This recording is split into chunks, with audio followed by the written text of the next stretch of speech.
गरीब लड़की बनी महलों की राजकुमारी।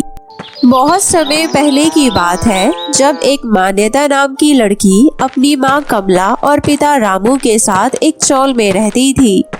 मान्यता की माँ कमला शहर के बड़े घरों में झाड़ू पोछा का काम करती थी और मान्यता के पिता शहर में रहने वाले लोगों के कपड़े प्रेस किया करते थे।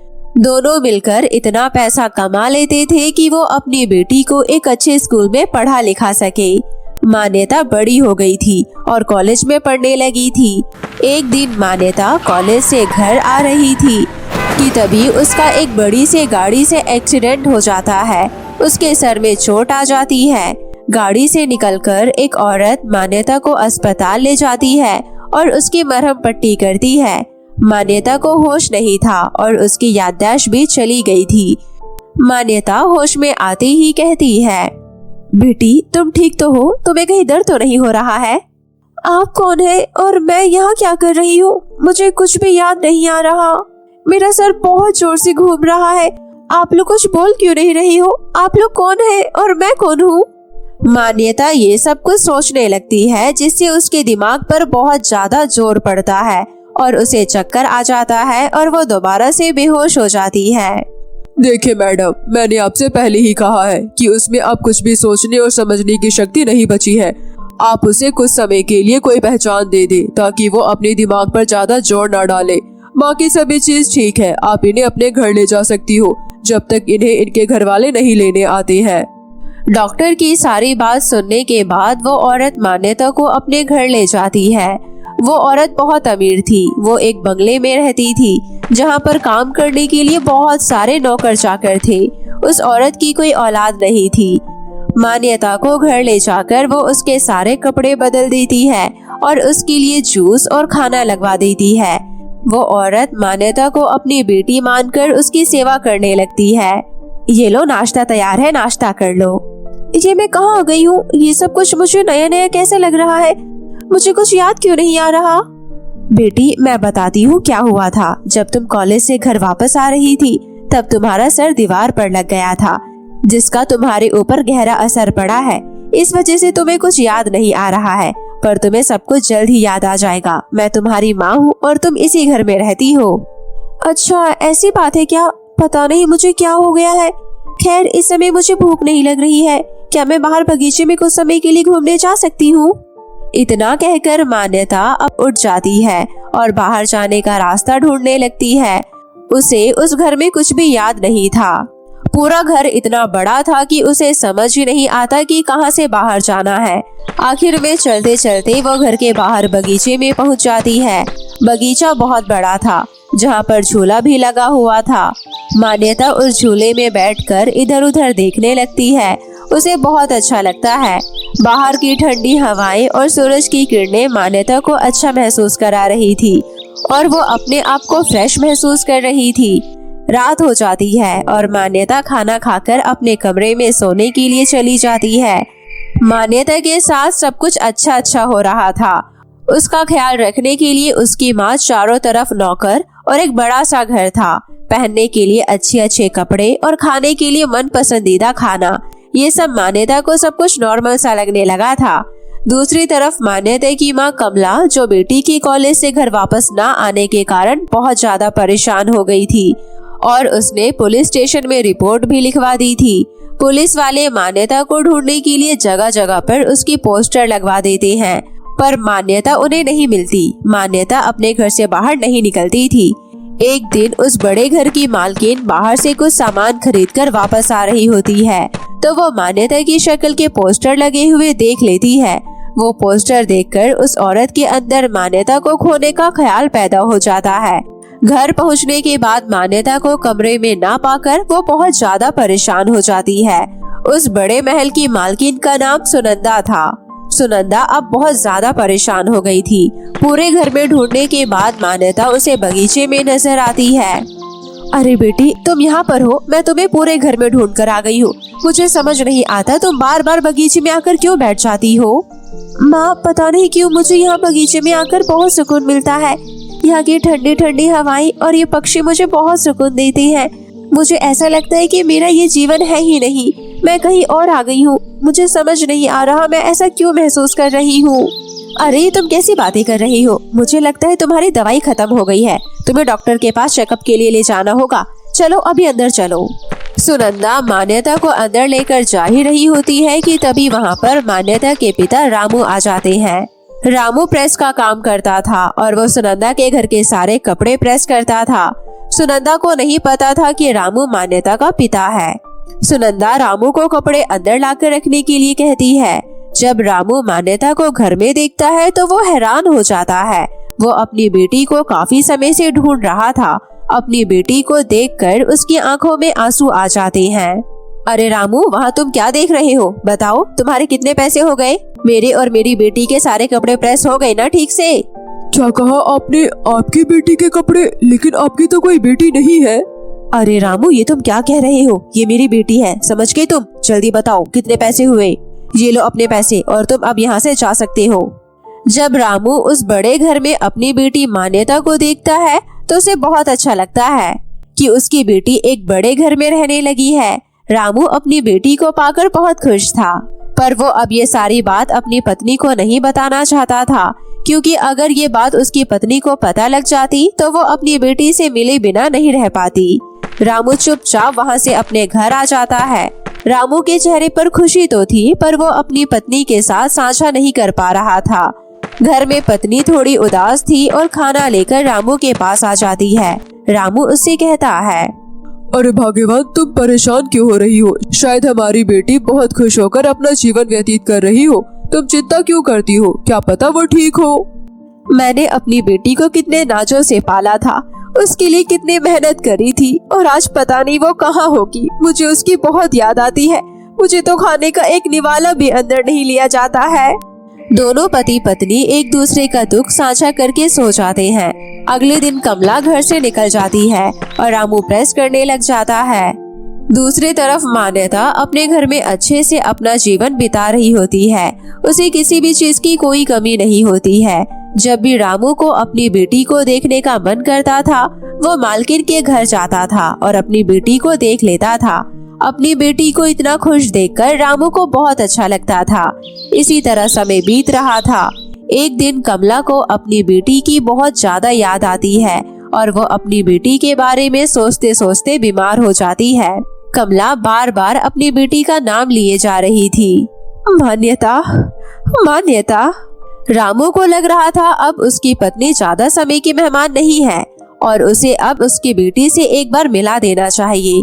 रामू मालकिन के घर पहुंच जाता है और मालकिन से हाथ जोड़कर विनती करने लग जाता है और उसे सब कुछ बताता है कि मान्यता उसकी बेटी है। उसने कभी सच इसलिए नहीं बताया क्योंकि वो अपनी बेटी को अपनी गरीबी में खुश नहीं रख पा रहा था।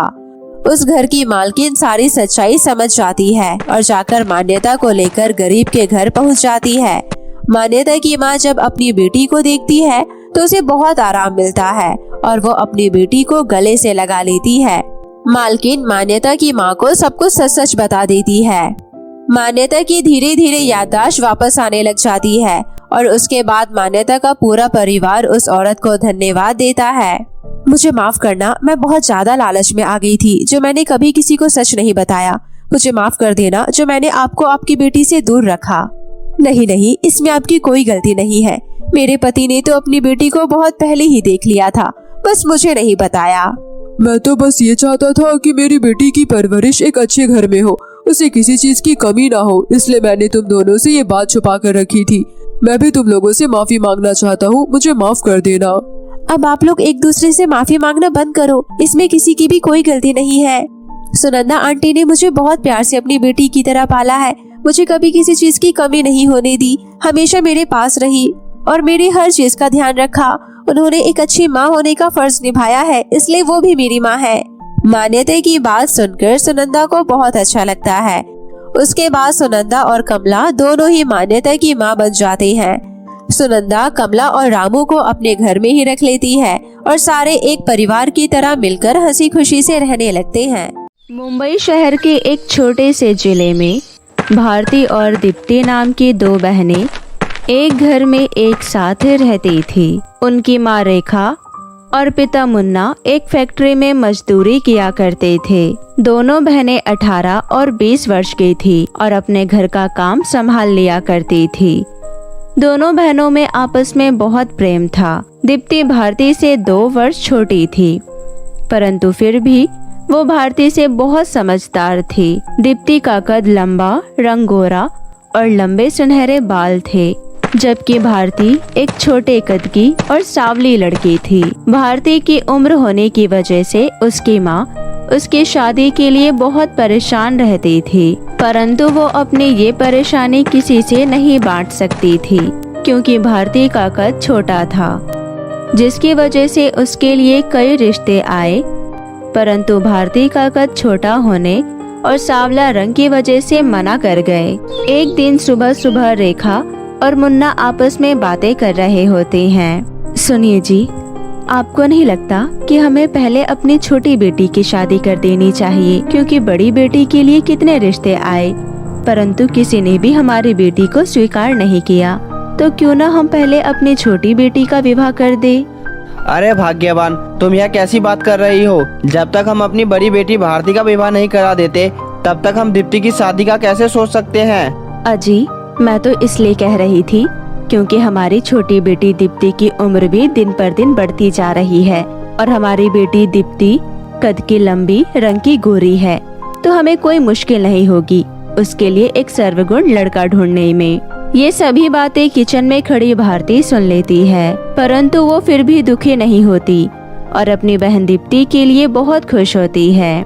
ठीक है, मैं कल ही जाकर दीप्ति के लिए कोई लड़का ढूंढता हूँ। जैसे ही कोई अच्छा लड़का मिलेगा, हम बातचीत आगे करेंगे। आप नाश्ता कर लो और अपने काम पर चलते हैं, हमें देरी हो रही है। दोनों नाश्ता करके अपने काम पर निकल जाते हैं। दीप्ति और भारती दोनों बहनें अपने अपने कामों में लग जाती है। काम करने के बाद दोनों बहनें एक साथ बैठकर चाय पीती है। चाय पीते पीते भारती और दीप्ति लड़के की बात करने लगते हैं, परंतु दीप्ति को लगता है कि उसके माता पिता उसकी बड़ी बहन भारती के लिए लड़का देख रहे हैं, इसलिए वो बहुत खुश होती है और भारती को लगता है कि दीप्ति अपनी शादी के लिए खुश है। ऐसे ही कुछ दिन निकल जाते हैं। फिर एक दिन दीप्ति के घर उसके मामा आते हैं। मामा दोनों बहनों के लिए एक अच्छा रिश्ता उनके माता पिता को बताते हैं। ये सुनकर उनके माता पिता बहुत खुश होते हैं कि उनकी दोनों बेटियों का विवाह अब एक साथ हो जाएगा।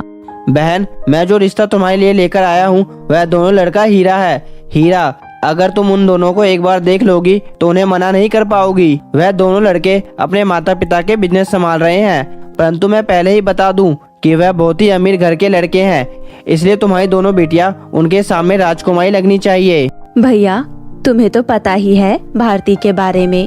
भारती का कद थोड़ा छोटा है और रंग सांवला है, परंतु हमने उन दोनों के संस्कारों में कोई कमी नहीं छोड़ी। हमारी दोनों बेटियां सर्वगुण संपन्न हैं। बहन, यह तो मैं जानता ही हूँ। कल उनके परिवार वाले हमारे दोनों लड़कियों को देखने आ रहे हैं। तुम अपनी तरफ से सारी तैयारियां पूरी रखना। ये सब कहकर उनके मामा अपने घर चले जाते हैं। दीप्ति और भारती अपने माता पिता के साथ बातें करने लगती है। अब तुम दोनों फटाफट तैयार हो जाओ, आज हम सब बाहर बाजार जा रहे हैं। तुम दोनों बहनों के लिए कुछ नए कपड़े खरीदने, जल्दी से तैयार होकर यहाँ आ जाओ। दोनों बहनें बहुत खुश होती हैं और तैयार होकर जल्दी से अपने माता पिता के पास आ जाते हैं। फिर सभी लोग मिलकर बाजार के लिए जाते हैं। बाजार जाकर वे कई दुकानों पर कपड़े देखते हैं। दीप्ति को उसके लिए एक सुंदर सी ड्रेस मिल जाती है, परंतु पूरे बाजार में भारती के लिए कुछ भी समझ नहीं आता कि वो क्या ले। और जब उसे कुछ समझ में नहीं आता, फिर भारती निराश मन से अपने ही घर के लिए बाजार से अकेली निकल जाती है। भारती अपने घर जा ही रही होती है कि तभी उसको रास्ते में एक बूढ़ी दादी दिखाई देती है, जो भारती से अपनी सहायता के लिए पूछती है। सुनो बेटा, तुम कहाँ जा रही हो? क्या तुम मुझे मेरे घर तक छोड़ दोगी? मेरा ये सामान बहुत भारी है, क्या तुम इसे उठाकर मुझे मेरे घर तक छोड़ दोगी? क्यों नहीं दादी माँ, मैं आपकी सहायता जरूर करूँगी। लाओ, अपना ये सामान मुझे दे दो और आप मेरा हाथ पकड़कर मेरे साथ चलो। भारती बूढ़ी दादी को उनके बताए रास्ते के अनुसार उनको उनके घर छोड़ देती है। घर जाकर बूढ़ी दादी भारती को निराश देखकर उससे उसके निराश होने की वजह पूछती है। फिर भारती बताती है, दादी माँ, कल हम दोनों बहनों को लड़के वाले देखने आ रहे हैं, इसलिए मैं अपने परिवार के साथ बाजार गई थी, परंतु मुझे बाजार से अपने लिए कोई भी ड्रेस पसंद नहीं आई, इसलिए मैं बहुत परेशान हूँ। बेटा, तुमने मेरी सहायता की है, इसलिए मैं तुम्हें कुछ देना चाहती हूँ। तुम जरा यहीं ठहरो, मैं अभी आई। दादी माँ अंदर जाकर 2 सोने और चांदी की साड़ी लेकर आती है। वो साड़ी दादी भारती को देती है। साड़ी बहुत ही सुंदर चमचमाती हुई थी और सोने चांदी की दिखाई दे रही थी। साड़ियाँ बहुत ही आकर्षक लग रही थी। भारती को एक ही नजर में वो साड़ी बहुत पसंद आती है। सुनो बेटी, ये साड़ी मुझे मेरी सास ने दी थी और अब ये साड़ी मैं तुम्हें दे रही हूँ। ये कोई मामूली साड़ी नहीं है, ये जादुई 2 सोने चांदी की साड़ी है। इस साड़ी को पहनकर तुम बहुत ही सुंदर और आकर्षक लगने लगोगी और इस साड़ी की मदद से तुम और लंबी हो जाओगी और साड़ी पहनते ही तुम्हारी सभी दुख तकलीफ दूर हो जाएंगी। भारती वो 2 सोने और चांदी की साड़ी दादी माँ से ले लेती है और दादी माँ का शुक्रिया कर अपने घर चली जाती है। घर जाकर भारती अपनी बहन दीप्ति को बूढ़ी दादी की सारी बातें बताती है और दोनों बहनें सोने और चांदी की साड़ी पहनती हैं। साड़ी पहनते ही भारती पहले से भी सुंदर, लंबी और आकर्षक दिखने लगती है और दीप्ति भी पहले से भी सुंदर और आकर्षक दिखने लगी। दीदी, आप तो बहुत सुंदर और लंबी लग रही हो, अब तो आपको कोई फेल नहीं कर सकता। दोनों बहनें जब अपने आप को देखती है तो हैरान रह जाती है और एक दूसरे की बहुत तारीफें करती हैं। दोनों बहनें अपने माता पिता के पास जाकर खड़ी हो जाती है। अरे, तुम दोनों कौन हो और यहाँ क्या कर रही हो? क्या तुम दोनों दीप्ति और भारती की दोस्त हो क्या और यहाँ घूमने आई हो क्या? अपनी माँ की ये सब बातें सुनकर दोनों बहनें जोर जोर से हंसने लगती है। माँ, मैं दीप्ति हूँ और ये भारती दीदी है, देखो हम कितने सुंदर लग रहे हैं ना। फिर भारती अपनी माँ को सारी कहानी बताती है। उनकी माँ दोनों को देखकर बहुत खुश होती है और अगले दिन उनके घर लड़के वाले आते हैं। लड़के वाले भारती और दीप्ति को देखकर एक ही नजर में दोनों को पसंद कर लेते हैं और कुछ ही दिनों बाद उन दोनों की शादी बहुत ही धूमधाम से कर देते हैं। दोनों बहनें हंसी खुशी से अपने ससुराल में रहने लगती है और अपने आगे की जिंदगी अपने पतियों के साथ हंसी खुशी से बिताती है। तो मेरे प्यारे दोस्तों, कैसी लगी आपको मेरी ये कहानी? मुझे कमेंट करके ज़रूर बताएं और इसे अपने दोस्तों के साथ भी शेयर करें। और हाँ दोस्तों, अगर आपने अब तक मेरे चैनल को सब्सक्राइब नहीं किया है तो जल्दी से नीचे लाल बटन दबाकर अभी कर ले। तो मिलती हूँ आपसे फिर किसी नई कहानी के साथ। तब तक के लिए आप अपना ध्यान रखें। बाय बाय दोस्तों।